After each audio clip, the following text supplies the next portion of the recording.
problem. I guess you go by Randall? Yes. Yeah. Okay. Well, just call me Tom, and that'll work fine. Awesome. Thank you.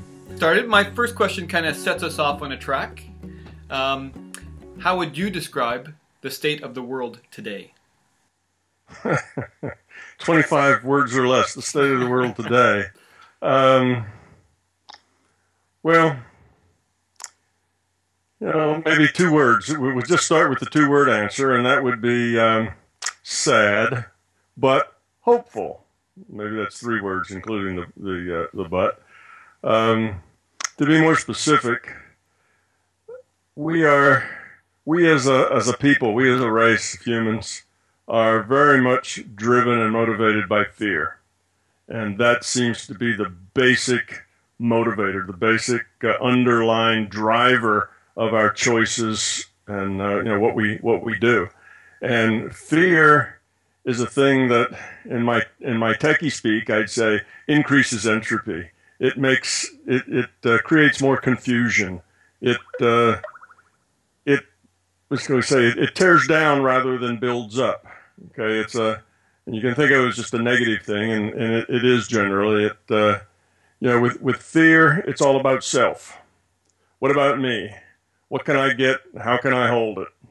How can I get what I want the way I want it? How can I have the people around me act the way I want them to act and feel the way I want them to feel? It's all about the individual trying to meet his needs, which is a fear-based sort of thing. And that is opposite to what I'd call a love-based thing, which is about other. It's not about the self, it's about other. How can I help? How can I be of service? What can I do for you?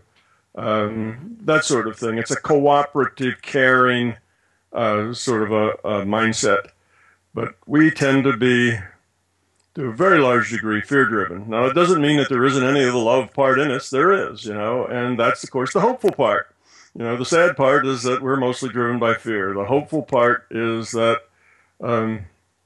we seem to be growing up slowly from the fear concept to the love concept. But it's very slow. And this growth has been going on for, 10,000 years.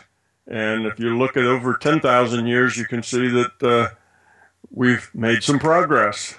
It's not quite the rough and deadly place it used to be. There's some progress here. The way we treat each other, our cultures and so on have improved over some time. But it's a very slow, agonizing process. So the good news is that we're coming along. The better news is that now that we have moved into the information age, which I guess is akin to saying now that we have an internet, now that you and I can sit here and communicate like this that we couldn't have done 30 years ago, and then it'll go up on YouTube or wherever it ends up, and 10,000 people, 20,000, 100,000 people can see it over the years. That's new. And with that, I think we have an opportunity to increase that growth rate tremendously. Because now, instead of a lot of little, let's say, bubbles of enlightenment that pop up from time to time, and there's always those around us, they're around us now, these little bubbles of enlightenment, people who get it and understand, people that know that love is the answer. And they've been there also for 10,000 years. It's just they've always been isolated and in the margins.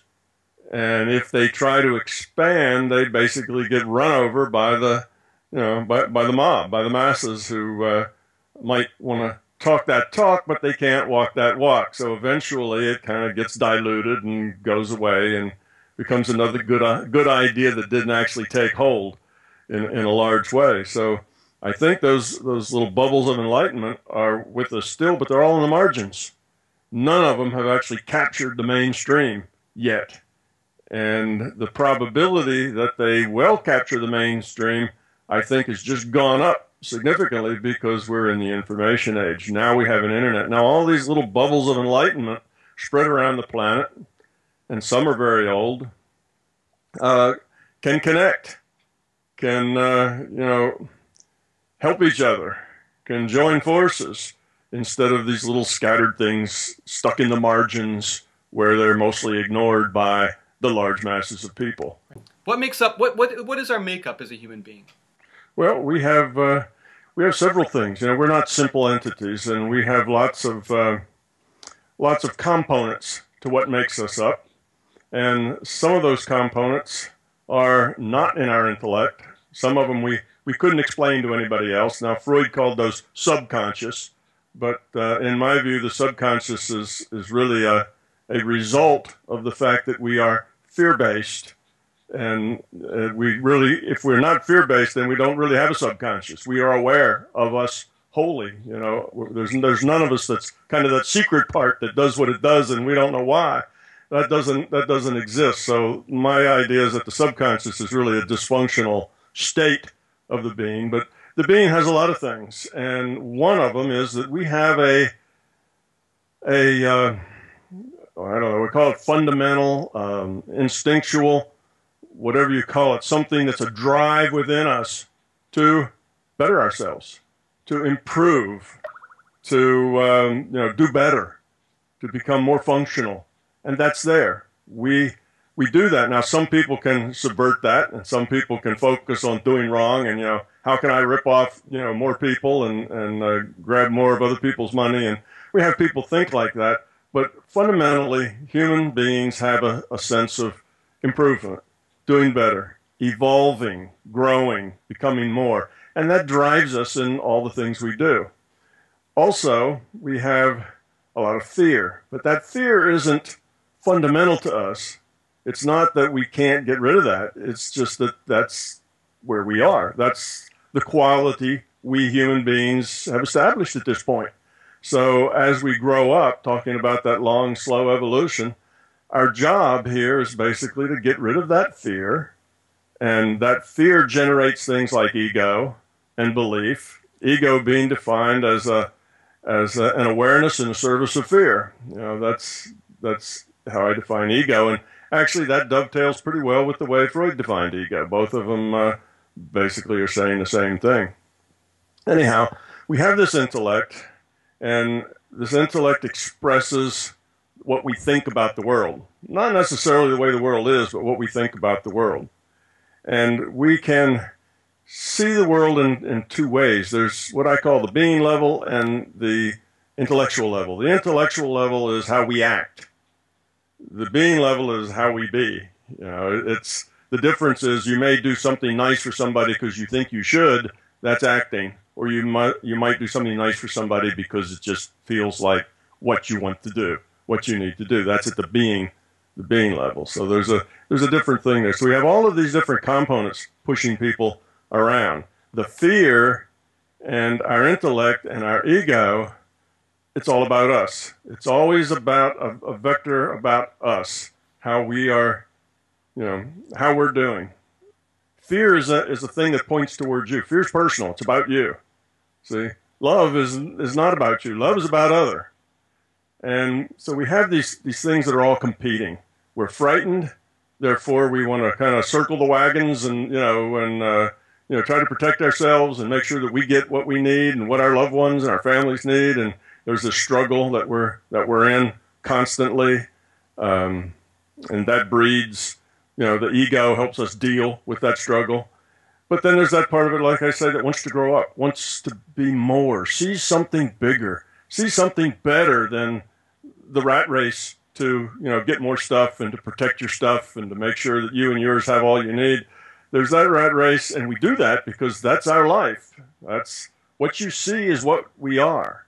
You see, you started out, look around, tell me what you think of, what's happening in the world. Well, what's happening in the world is a reflection of who we are as human beings. It's the average sum total of us. So if you want to know about human beings and the state of their evolution of their consciousness and their quality and how much they have progressed toward love away from fear, just look around you, watch the news, read the newspaper, and there we are. That's the state of us. So, but we have this thing about knowing there's something more, something better. People shouldn't have to live this way. We understand at an intuitive level that cooperation, creates less entropy than fear. Caring, love, and all those are good things, We just don't seem to be able to apply them in our dog eat dog, on the treadmill kind of world. And that's kind of the state of the being, I guess, and the race. So we have what it takes to grow up. That's our job here, is to grow up. That's our purpose in being here, is to decrease the entropy of our consciousness, or become love. But we're struggling with that because it's a tough lesson, and we have to grow it. It has to come at the being level. We can intellectualize it and say, oh, I read the book, I understand the theory. Yes, kindness, love, yeah, that's the way to go. Fear, oh, that's not so good. And we won't grow one bit as long as it just stays in our intellect. That has to get down and represent the core of who we are, not just the way we think things ought to be. So that's why it's slow. If it's just an intellectual thing, it would be quick. We could get over that in a generation. But it's not. Change has to happen at the being level. So people actually have to change who they are. And that's a slow process. But we're gaining on it. So do we require that contrast to provoke our self-awareness? Do we require that conflict? No, we don't require it. It isn't necessary, but definitely it is part of the feedback. You see, in many ways, there's several ways in which we create our own reality. Okay, now I don't mean that just literally, but I mean we influence the reality that we live in. And you heard me say that, look around and that's who we are. It's what you see is what we are. Well, that's feedback. If your world sucks and you're unhappy and life seems to be really tough, well, maybe you're not doing it right. You see, maybe there's something you ought to change what you're doing. Say a definition of insanity is keeping on doing the same thing but expecting a different result. So yes, all the difficulties and misery and unhappiness and fear in the world is feedback for us to help nudge us to change. But do we need it? Can we not change without it? No, we don't have to have that. Matter of fact, the more you grow up, the less you need to grow up from pain. Okay, so you can grow up from pain, or you can grow up from joy.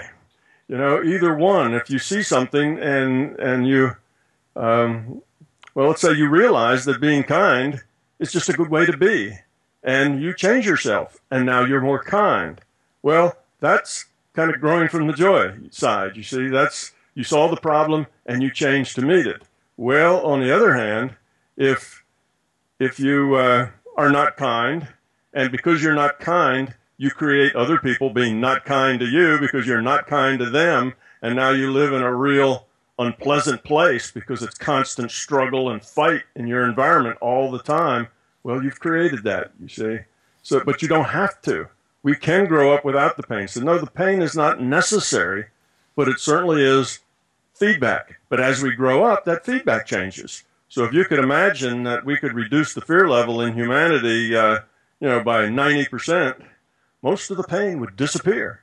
We wouldn't need the pain. We would be growing up because we could feel the value of the kindness, of the love, and the dysfunction of the, gimme, I want what you've got, so I'll take it, sort of thing. That would become clearer to us, and then we wouldn't have to feel the pain in order to grow that. We would grow because it just was an obvious way to be. So we don't need the pain. It's not required, but it certainly is there as feedback for us to get the point of what's happening. This world won't change until we change. You see, a lot of people want to go out and fix the world. We want to replace the dictator. We want to change the government, change the economic system. We want to do all these things. But those things represent us. Those things are the way they are because we are the way we are. And we can change those things, but that's more of a symptomatic relief. Like in medicine, they don't treat the cause, they treat the symptom. Well, that's a symptom. So we can change the economic system, we can change the government, and we may make a more civilized, pleasant place to live. But it won't really further us much in our goal to evolve the quality of ourselves unless we change ourselves.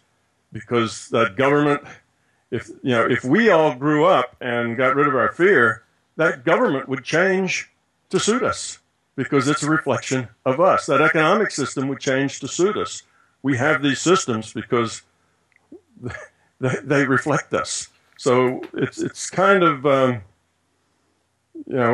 changing the world. The best way to change the world is to change yourself first, and then let yourself be a good example to others. That's kind of the path forward. You can go out and rearrange the furniture on the Titanic, and it may make everybody happier and more comfortable for a little while, but basically it's not going to change anything long term if the quality of the individuals don't change too. So what would you say is our relationship as a being, our relationship to the universe? Would you say that there is a universal design, a universal intelligence? Okay. First of all, I would change your wording to the universe because in my mind, I'm a physicist. You probably know that. So when you say universe, I'm thinking of a very specific thing. How far we can see space. Right. That's our universe, right. And that's a small thing compared to the bigger picture. Right. There's lots of universes, and that's that's not the big picture. So we tend to use the word universe as the word for the big thing. Right. But in a scientific viewpoint, the universe is really not the big thing. It's right. just our space and time. It's a three-dimensional space-time. Right. All right, so making a bigger I'll reinterpret it. I know what you meant, but I just wanted to. I can't help it. I'm a physicist. I got to say things like that. Yeah. Anyhow, yes, there is a bigger thing. There is something more significant. We aren't. I'll put it this way: we aren't logically primary. We are a product. We're downstream logically from something bigger. And what is that bigger thing? I call that the larger consciousness system. That consciousness is what's fundamental. And we are not bodies. We are individuated units of consciousness. And that's who we are. These bodies in this three-dimensional universe of ours is a virtual reality. It's just information. And now, in the last decade, scientists have been coming to that conclusion. You see papers every day about how reality is best modeled as information. Electrons aren't little chunks of mass with charge anymore. They're a point with the properties of mass and the properties of charge, which is the way you describe it in a computer. That's kind of where science is moving, that this is an informational reality. So that being the case, then our body, me here and my desk and everything, is very much like the body of the character in The Sims or in the World of Warcraft. The elf that runs around in the World of Warcraft, he has a body and he has a house he lives in, and he has trees that if he runs into, he bounces off of, he falls off cliffs, he gets hurt or kills him, or he stays underwater too long, he drowns. And there's a rule set by which energy exchanges, by which there are consequences according to the rule set. And that rule set creates the constraints that define that reality. And we are the same. We're in a virtual reality, and the virtual reality is computed. It's informational. That's what our science is telling us. And basically, it just constrains us by the rule set that defines the virtual reality as to what we can do. How high can we jump? How fast can we run? How much material can we memorize? All these things are constrained. We get hit over the head with an iron pipe. We maybe lose memory. We might be paralyzed on one side of our body because that hit on our head produced more constraints on what we could do with that particular avatar. You see, so the constraints just go up. So what are we? We're pieces of consciousness, and this is a virtual reality. Well, when you talk about virtual reality, then the first question is, well, who's the programmer? Where's the virtuality come from? And it's an interesting question, a very good question, because a virtual reality cannot, create itself. That's just like third grade logic, right? A simulation can't create itself. It has to be created elsewhere. Another way of looking at it, in the elf's world of World of Warcraft, in the elf's world, you won't ever find the server that creates the World of Warcraft. In other words, the server creating the World of Warcraft has to be in another reality frame outside of the reality frame that's the World of Warcraft. So your elf is never going to knock on the door and open it and find the server sitting inside that's creating his worlds, you see. That can't be a part of his reality. It has to be from outside of his reality because a simulation can't compute itself. It has to be computed in other. So now what is other? Other is the consciousness system. What's the computer?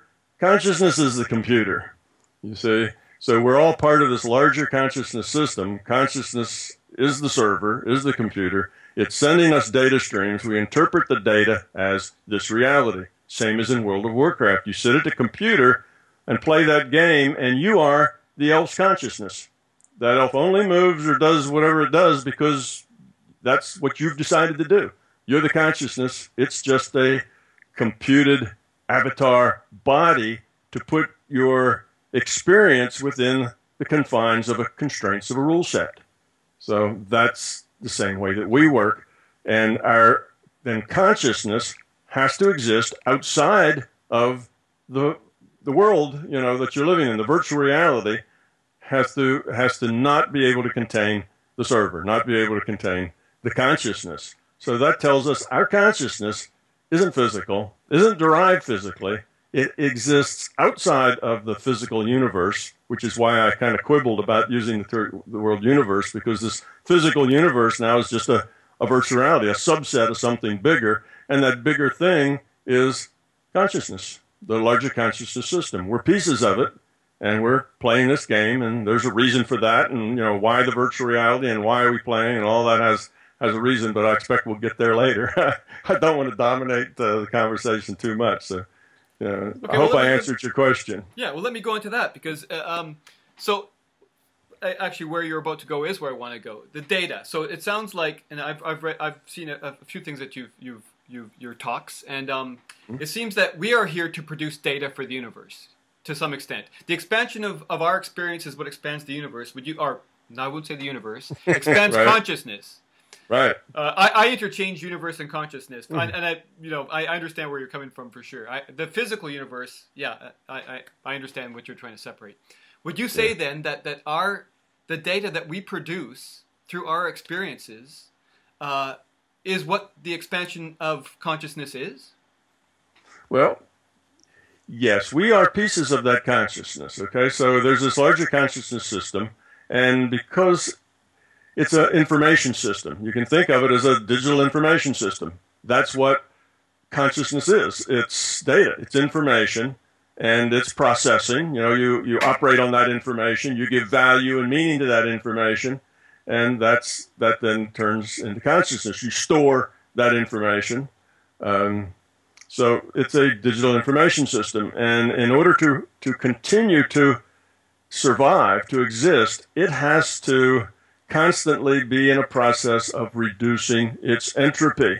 Okay, if you don't make an effort to reduce entropy, entropy just increases all by itself. So if you do nothing, things start to disintegrate. If you never do any maintenance on your home, eventually your home will just crumble and disappear. It'll only stay there for 100 years or 200 years if you do maintenance on it and maintain it. So that's what entropy means. Low entropy means order and structure, and high entropy means disorder, randomness. So now you're an information system. Content, information, is order. You order your ones and zeros to create information, and patterns have information in them. So it's order that creates information. So if I go up, down, up, down, up, the next thing is going to be down in that sequence because of the pattern. The pattern carries information and can tell you what's going to happen next, because so anyway, that's an idea about entropy. So putting things in an up, down, up, down, up, down is lower entropy than just having all of those digits, if you will, just random, because then they mean nothing. There is no information there. You can't predict anything. It doesn't mean anything. It's just random digits. So here's the system, and in order to survive, it has to keep working at lowering entropy. And how does it lower entropy? Well, it's a social system, because in its evolution, it realized that in order to lower entropy, it's better if you have more pieces, because interactions between pieces give you more options. More options give you new ways to build and to construct, you see.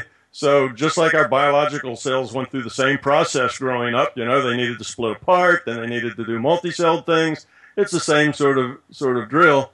So we have the social system now of pieces of consciousness.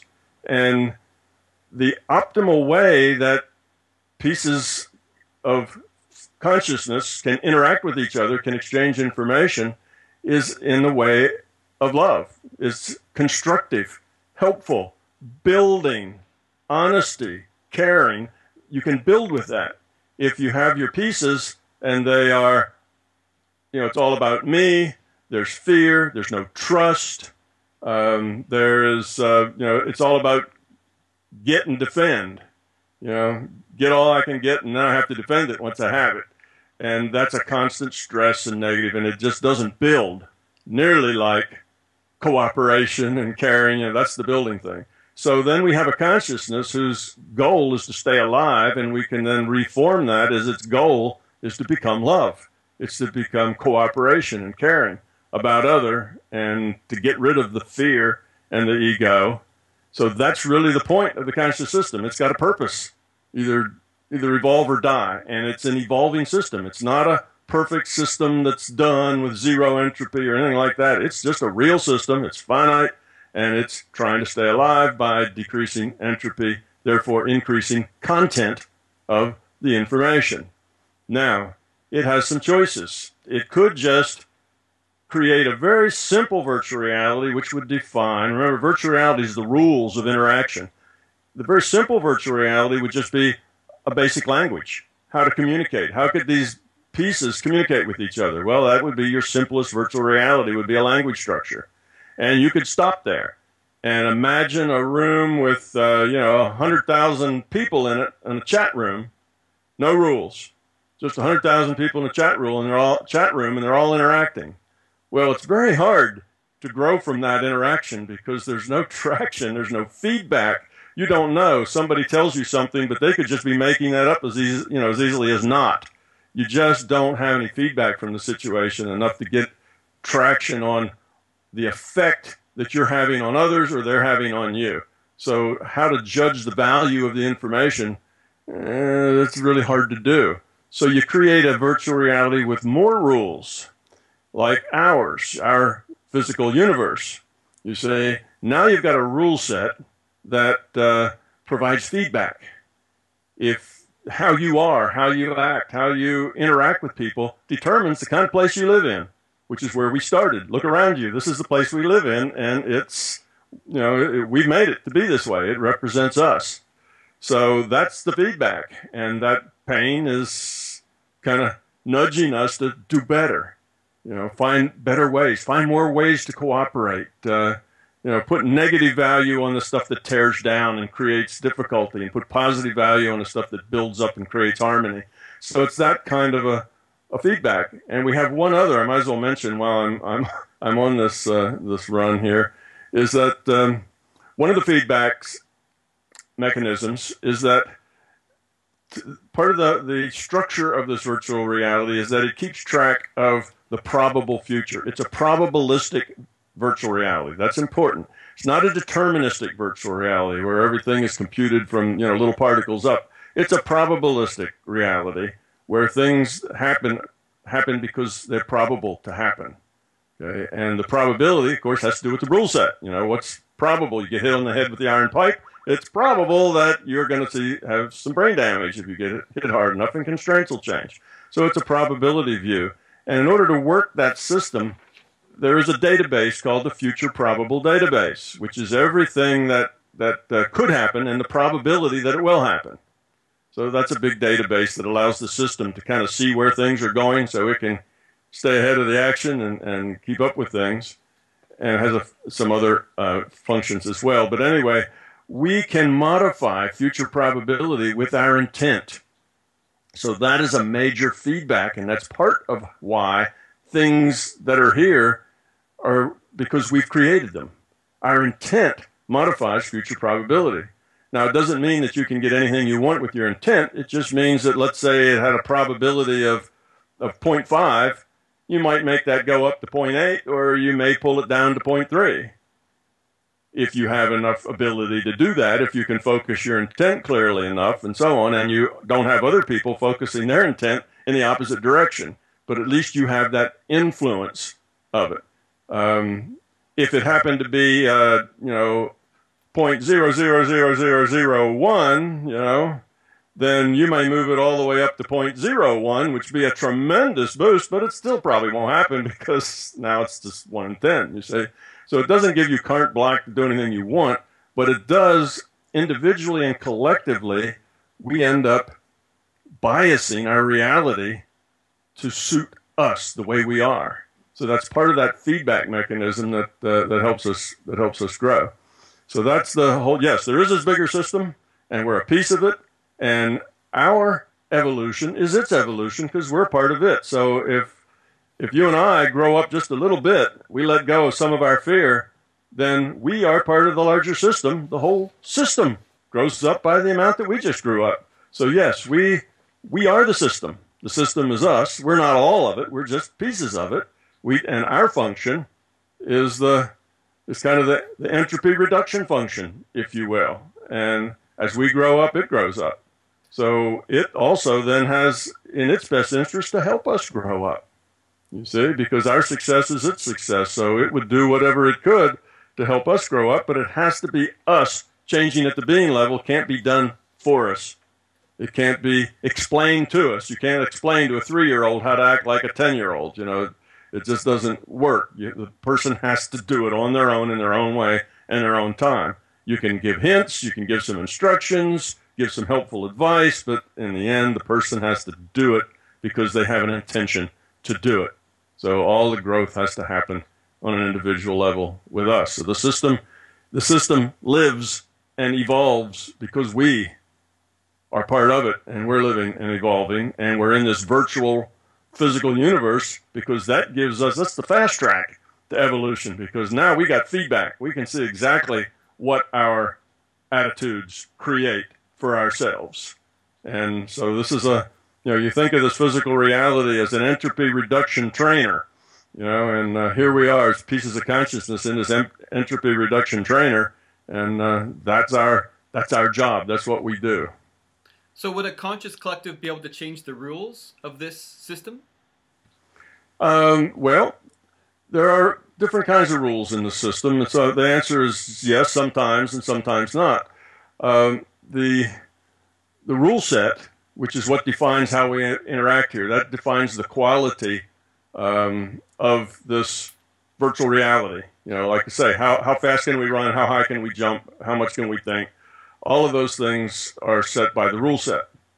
And I might add that we're not programmed, because when I talk about the World of Warcraft and Sims, they're a programmed reality. Somebody had to program in every tree that's in that map, had to be put there by a programmer. And in our reality, it just evolved. We started with some initial conditions and a rule set, and punched the run button, and the simulation started, and it started evolving. So what was those initial conditions? Well, that's the tight little ball of plasma at the high temperature, high pressure that everybody talks about with the Big Bang, the initial beginning of our physical universe. Those are the initial conditions, and the rule set is what we call science and our physics, how particles interact, how things connect to each other, exchanges between things. So you hit the run button, and that plasma expands and cools and forms suns and planets and so on, and eventually here we are, we evolve. We start as bacteria and end up as human beings because we go through this evolutionary process. And that's our virtual reality then is not programmed. Every tree was not put there by a programmer. It just got there because of the rule set and because of probabilities, how the world works. So that's kind of how we're here. And what about the power of intent? It seems like there's been different levels, at least from what I've read, because I have not experienced certain things. I mean, I'm a big Carlos Castaneda fan, and his books were a big shift in my understanding of. It expanded my understanding of what's possible in this world, even though I haven't experienced half of what I've read. Something about it connected to to my understanding.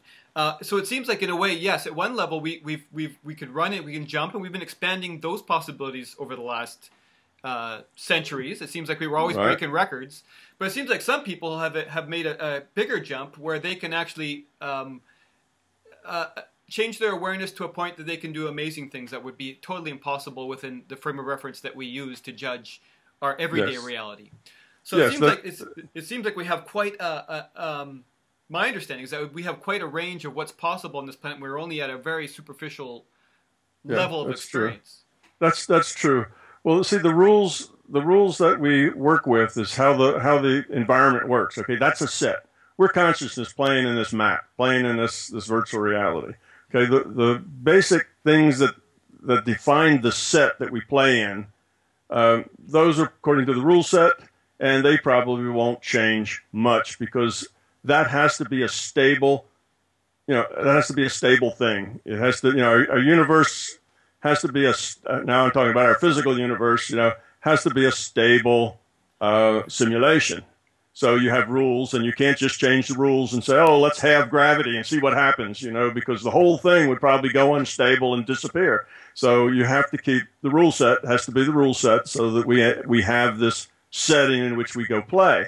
Now, besides that, though, we are consciousness. We're not just avatars. Okay, we are consciousness. So we exist at another reality frame. So consciousness isn't in the physical frame. It's not of the physical frame. It's outside the physical frame. So we're not entirely circumscribed or cornered by the rule set. We can do other things. And what we can do depends on how well we understand how reality works, how well we can focus our intent. That has to do with how clear we can make our minds, so all the jabber and talk and various things going on, thoughts that are running around in our minds, we get rid of all of that so that we're clear and focused. So it requires some practice and some training and other things. But yes, we can do things that consciousness can do. We can go wherever consciousness can go. We can get around in that larger consciousness system. You see, just because we are playing this game, and it is an immersive game for us. It's not like we take a break and go to the refrigerator and make a sandwich, while our player sits there and just wobbles like they do in World of Warcraft. It's an immersive game. We're in it all the time, but that's just a part of us. That's immersed in that. We are more than that. We're a multi-dimensional consciousness, and we can travel and interact and do whatever we know how to do, whatever we learn and practice in that multidimensional conscious world. So it's not we tend to think of that as being a very hard thing to do. And the only reason it's a very hard thing to do these amazing things, it's not because we don't have the right techniques. It's not a matter of learning something new and being particularly clever. It's about unlearning all the junk that prevents us from doing that. We're consciousness naturally, and we have all of this as our heritage, if you will. We can use that consciousness. We can wander in other reality systems and other universes. That's possible, but you have to get rid of a lot of junk. You have to get rid of that fear. See, that fear is a high entropy thing that clouds your understanding. So do the beliefs. You get rid of all that junk, and suddenly you have these abilities, if you will, that you can do, places you can go, and people you can meet, and all sorts of things that are now larger than just this physical universe. And essentially you become a person that lives in a larger reality. You not only live in this physical universe, but you live in other dimensional aspects of your experience take place. Now we all do this to some extent when we sleep. We dream. Well, that's having experience in a different reality system. And nobody says, oh man, that's really hard. It just happens. We just fall asleep and, all of us dream. Some of us remember, what the dreams are, but everybody dreams. And what is that dream reality? It's just another opportunity to make choices, and by those choices evolve or de-evolve the quality of your consciousness. It's just another reality frame. We work our job in every reality frame we go in. That's our point. Now, sometimes we're lazy and goof off and don't do much, which is kind of what most of us are doing here in this reality frame. But that's the job, is to make choices, and by those choices, you either raise or lower the entropy of your consciousness. So yes, you can do all sorts of things. We're also all netted. All of these individuated units of consciousness inside this information system can trade information. I mean, it's an information system. So that's what we do as consciousness, is we share information. We communicate. And you can do that at a larger level than just this physical universe. It's a matter of getting rid of the junk that holds us back, and just taking our heritage, if you will, as a individuated unit of consciousness and living in a bigger picture. It's not really so hard. It just appears hard when you have all these encumbering beliefs and ideas and fears and thoughts zinging around and so on. It seems like, wow, that'd be a really difficult thing to do. But once you get rid of the junk, it's not a hard thing to do at all. It's a natural thing. It's just a way of being. And, life is always like that. When you look upstream at where you're going, when you're 5 years old and you look at the 12-year-olds, they're awesome. They are really awesome because they can do so many things. And you just think, wow, if I could do that, that's awesome. And then you get to be a 12-year-old and you look at the 15 or 20-year-olds, and they're awesome because of all the stuff that they can do. They drive cars and fly planes and, do all sorts of interesting and fun and important things. And you just have to grow up to it, is the point. And being a 20-year-old isn't that hard. You just have to grow up. It's really hard from the viewpoint of a 12-year-old. Being a 20-year-old when you're 12 is really, really tough, even impossible. So it's kind of the same way. It's not like you really have to learn some clever kind of ideology or something in order to go from 12 to 20. You just have to grow up. And in this case, the growing up means, getting rid of fear, getting rid of the ego, becoming love, and then all the rest of those things you're talking about, those gee whiz things, are just available to you if you're interested, if you want them. But they're not necessary. And that's an important point. Sometimes people get the idea that, the paranormal, the out-of-body, the lucid dreaming, the remote viewing, all of these things are a necessary step on the way to the bigger picture, on the way to, growing up, spiritual growth, whatever you want to call it. And they're not. They're not significant. They're not important. They're not necessary. It's just, it's just something that becomes available as you grow up. So it's not like you have to do these things in order to grow up. You really have to grow up in order to do these things. It's the other way. It's the other way around. And when you do grow up, then, these things are available. But, I've found that those people who have the most ability to do gee whiz things generally don't bother, because there's not a whole lot of point in it.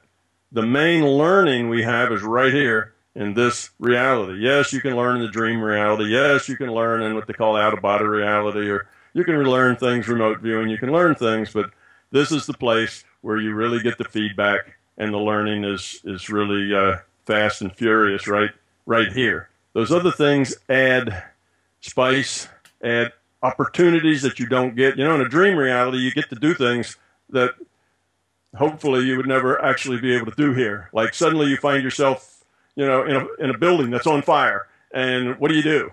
Or you find yourself in all these various really strange things, and you really wouldn't want to find yourself in the middle of a burning building here in this physical reality, because there's consequences to that. In the dream reality, well, you wake up. There's really no big consequence to pay. It's just an experience you get to learn from. Here, experience with the rule set comes with major consequences. So these realities give you a little freedom to experience things out in the margins that otherwise you probably wouldn't get to here, and that's mainly their value. But that's in the margins. See, that's not the main thing that we're doing. That's in the margin, sort of extra stuff.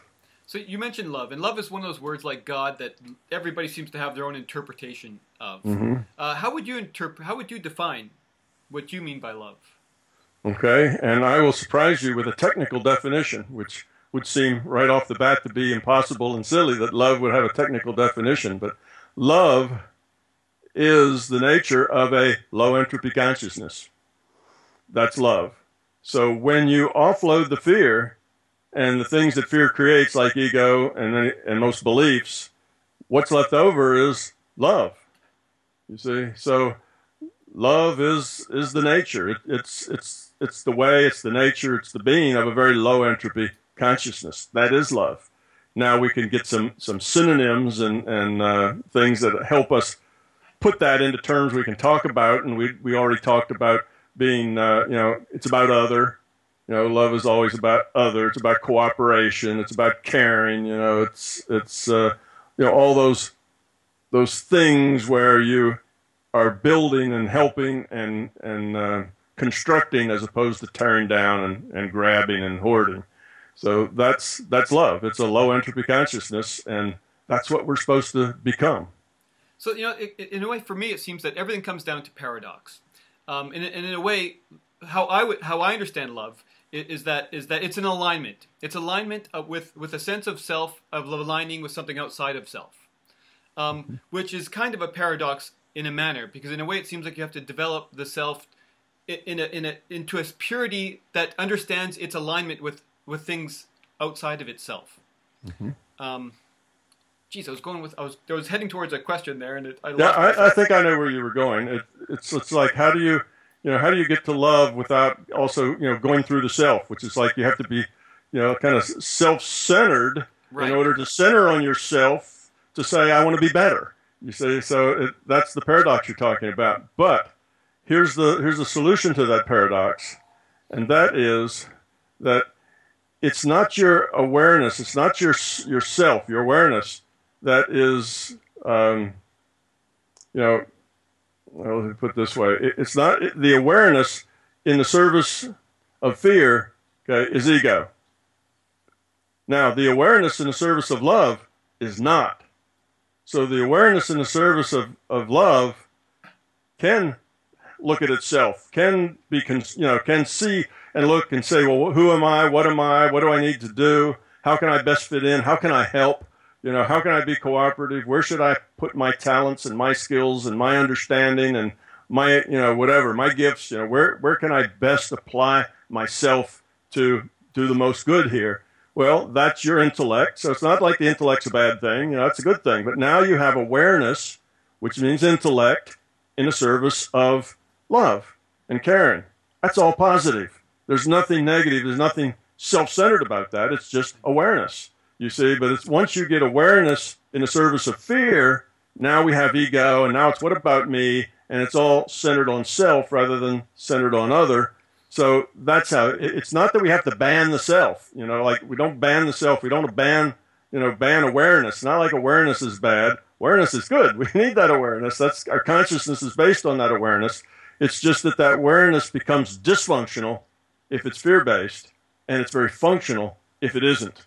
So it's not that we have to get rid of the self. Yes, introspection, focusing on the self and where the self's place is. You still have to plan.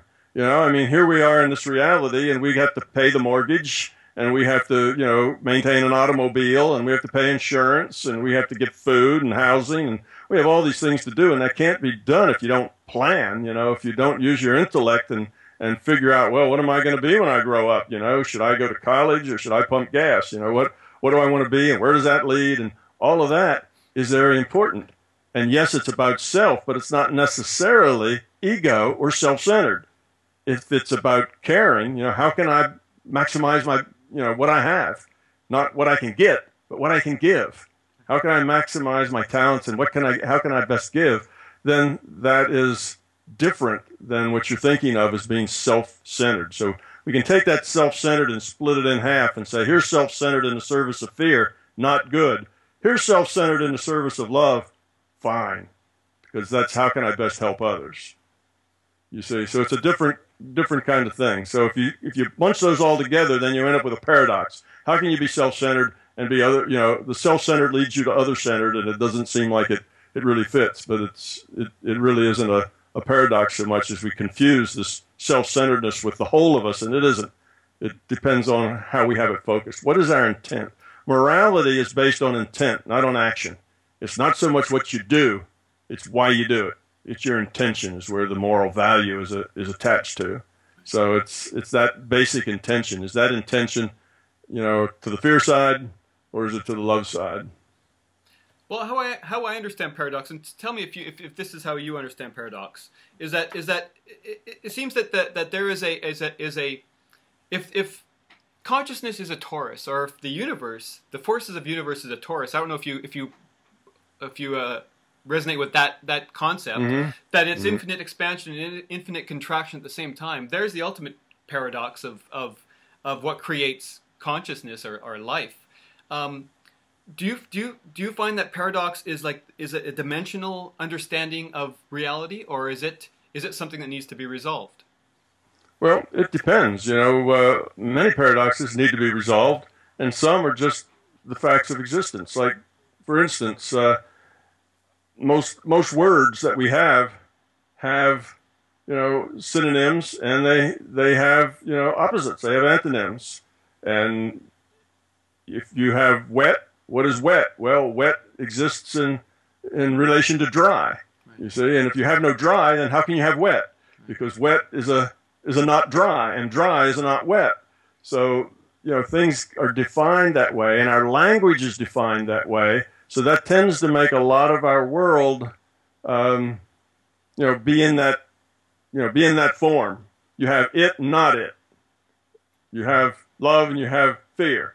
You see, we have these two polar things. Well, that's partly our language, because anything that is, you can also have a not is. How can you have an is without a not is? You see, how can you have a blue with a not blue? So things are defined relative to other things, because that's how things have to be defined. Everything is relative to things. It's not, it's opposites, but it's also, blue relative to red and green and brown, you see. And we find out there's, just three primary colors, and then they mix, and we learn a little bit about the science, but still things are relative to other things. That's how we define language. That's how we make sense of our sense data. So wet is a word for not dry, and dry is a word for not wet. Now, so we see that everywhere.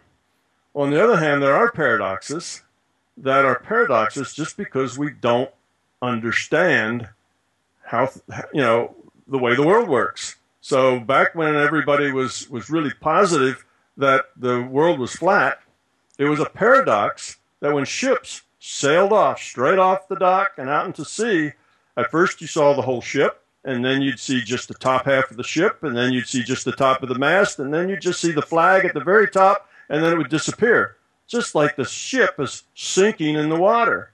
You see, if it was a flat earth, the ship would just go out and get smaller and smaller and smaller. The whole ship would just get smaller, so it disappeared because it got too far away for you to, it was just a speck. But that's not the way it happened.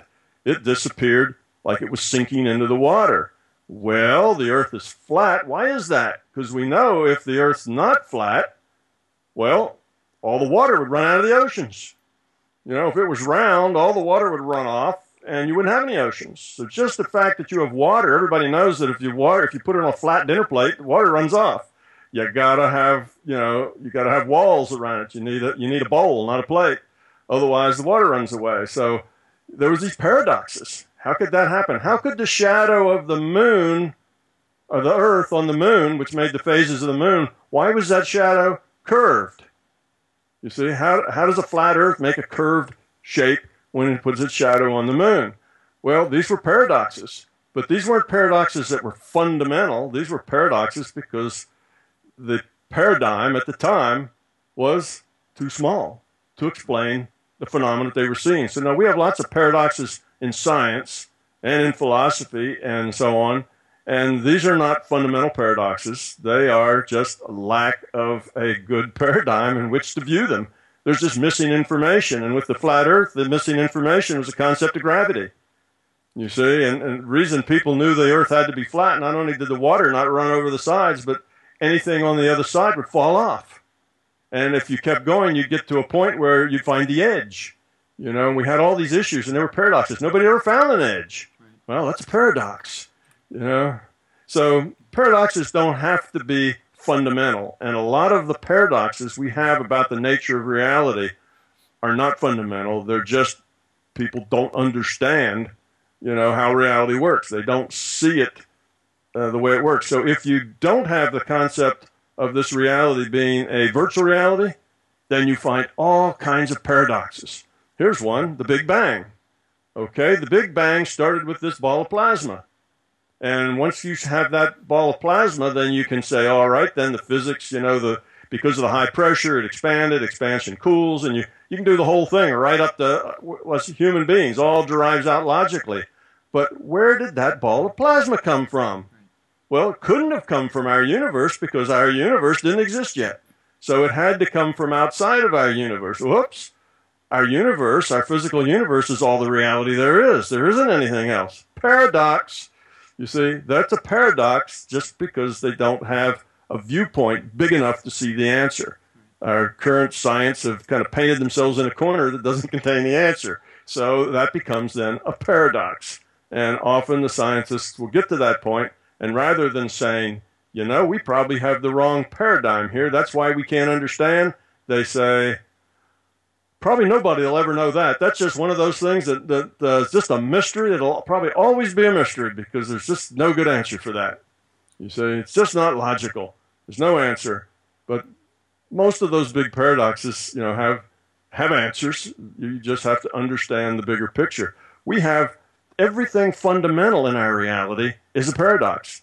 Physicists have no idea where mass comes from. What's the logical, what's the causation trail, the causation chain that produces mass? There is none. Space, time, spin, charge, everything that's basically fundamental to our understanding of how the world works, we have no idea where it comes from. Well, that's a pretty sad state of affairs, isn't it? The Big Bang, we have no idea where that comes from. So all of the most fundamental stuff, every time you get to a fundamental basic thing, we throw up our hands and say, I have no idea where that comes from. There is no causal chain. Well, guess what? One of the attributes, one of the ways that you know that you're in a virtual reality is that it just one day starts. You see, when that elf does his history lesson and that elf says, where did my virtual reality start? Well, here it is, here it is, here it is, and then it just happened. Well, it just happened when the guy hit the run button in the computer room that started the computations that created the reality. That's when it started. So in a virtual reality, things just happen without a causal chain. Well, things are just defined. Part of that rule set defines mass, spin, charge, space. They're calculations, you see. And when they start calculating and the rule set says how they relate to each other, they just are. And they start when the run button's hit. So if you were in a virtual reality, the way you'd tell that is you'd look at all your most fundamental things in reality and see if they just seem to pop out of nothing and they don't have any causal chains. And that's the hallmark of a virtual reality. Well, here we are, you see. That's what we have. All the fundamentals are difficult. Quantum mechanics, great mathematical system that computes right answers. When I mean right answers, I mean it can explain the results of experiments.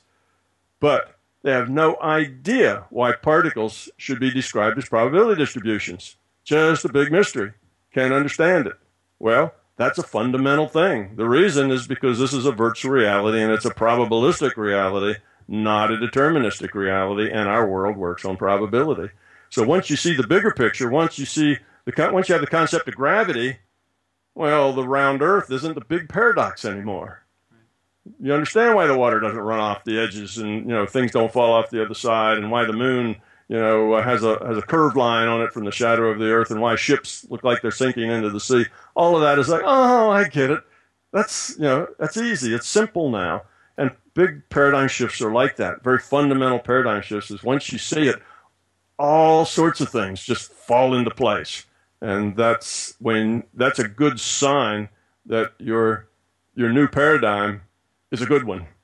When you start, when all the data points start to fall in line, that the things that didn't make sense before now make sense. So is that the fundamental limitation of science? Is that it only understands things as having beginnings and endings and a linear path to understanding? Is that what limits science from understanding those paradoxes? Yes, that's one of the things. We are still, even though Newton came and went several hundred years ago, we are still in a Newtonian mindset. What Newton gave to us was that the world is a big clockwork, right? The world works by rules. And if you knew all the rules, then you'd know what was going to happen next, because you have everything here is built up of particles. You know, you have elementary particles build up atoms, atoms build up molecules, molecules build up stuff. So everything starts down at these little levels. It all builds up. And if you knew everything about these particles, if you knew their mass and charge and velocity and, you know, all the things that you need to know about those particles, and if you knew that about every particle in the universe, you could then compute every other state of the universe ad infinitum into the future, because you have all the information. It's just a calculation. It's a big clock, and it just, you know, if you know how it works, then you can guess, or you can compute where the hands are going to be an hour from now, right? And you're right, because that was the Newtonian worldview, and that's what scientists believe. And then they ran in around the turn of the century, early 1900s. They ran into quantum mechanics. Well, it wasn't called quantum mechanics then. It was just an experiment. It later became the science of quantum mechanics. And they did a double slit experiment. And the double slit experiment said, guys, reality's not like that. It doesn't work that way. Okay? This is not an objective, you know, universe. And they looked at that, and they really didn't know what to do with it, because it didn't fit in their big clockwork. It was probabilistic. You can't have a probabilistic clock. You know, clocks got to do what clocks do, and it has to be regular and dependable and work with the rules, not probability based. And what they did is what I just said. They threw up their hands and said, well, mystery will never know. Let's go on. Instead of saying, we must be looking at this problem in the wrong way, because we're not understanding this fundamental stuff. So yes, they have hemmed themselves in with this idea that everything, all reality is physical reality. There is no reality other than that. Physical reality is just fundamental and basic. It just is. Okay? And that's their beginning. You'd even say that's a mystical assumption. Physical reality just is. You know, that plasma just came out of nowhere. See? So we have a mystical assumption underlying all of physics, because they need it to be deterministic, and there has to be a causal chain to everything, and that's where they're stuck. And if there is no causal chain that's deterministic, it's not science. You see, it's not real science. And that's why the real sciences, which are the hard sciences, don't even like to call things like economics and medicine and psychology and sociology real sciences. They're not real sciences. So the people in those sciences call themselves soft science. They're not hard science, which is the real science. They're soft science, which means their science is based on statistics. You see, you can't do medical research deterministically, because you got too many variables you can't control. So everything has to be done by probability. You know, you give somebody a pill and their headache goes away. Does that mean the pill fixed the headache? Maybe. Do that with 1,000 people. Now you can say it does or it doesn't, to some degree of probability. You see, some degree of statistical significance. But you can't ever deterministically say this pill, you know, fixes headaches. It only probably fixes headaches to, you know, a certain level of probability. And that's not hard science. So the physics, chemistry, fundamental, you know, under the other sciences, both of those are really the roots of biology. So those sciences are the hard sciences, and they don't go where their causal chain, you know, if the causal chain doesn't lead there, they don't go there.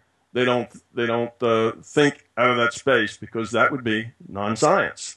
How could they go work in that area when it's not even science? It's not objective, it's subjective. Well, the problem with that is that almost everything important that happens to us is subjective. You know, the objective part is just a tiny little part of our reality, and it's the least consequential.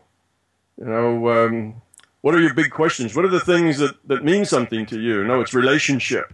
You know, who do I marry? How many children do I have? How do I raise my children? You know, all these, you know, what job do I take? How do, you know, what do I go to school? What do I major in? You know, all these big life-changing things, and none of them are objective, because we don't have enough information to make them objective.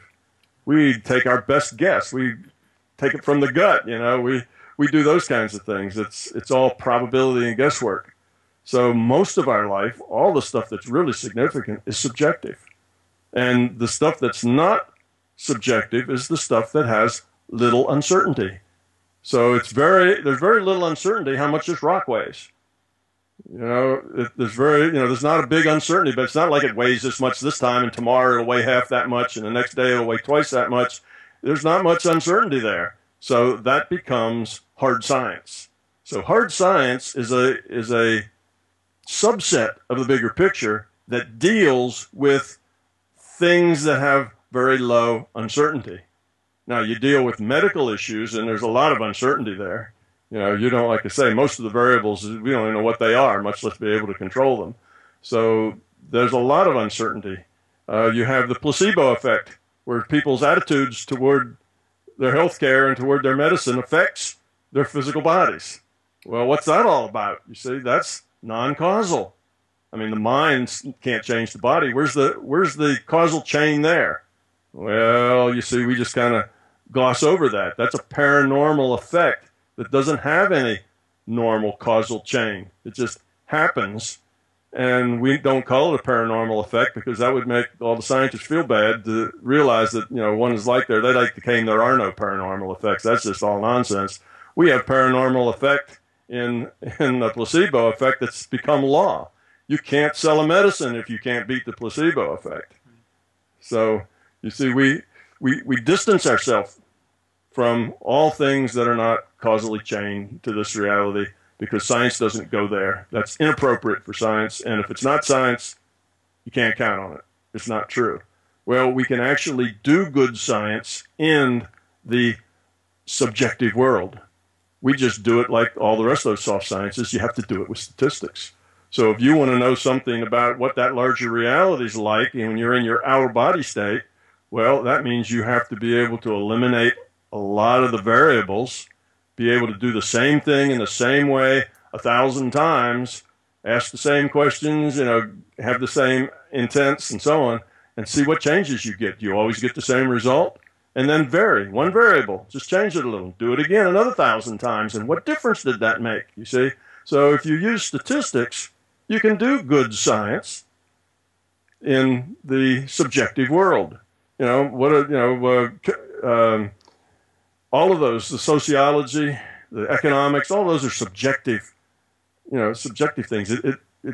They change based on what people feel like. What happens is a subjective thing, but that doesn't mean they can't be science. That just means they're soft science that does statistics. Well, anything that's subjective falls into that same thing, like remote viewing or any of these other paranormal things. They're no different than psychology or sociology. You can study them just as well and just as securely and in detail. But when it comes to things like remote viewing or out of body, there's so few people who have trained their minds to be calm and centered enough to be able to do that, repeat it exactly, and do it 1,000 times, that we don't have sciences. Whereas in economics, there's lots of stuff for us to study. In those other things, there's just not much data there that can be studied because we don't have that good a handle on it yet.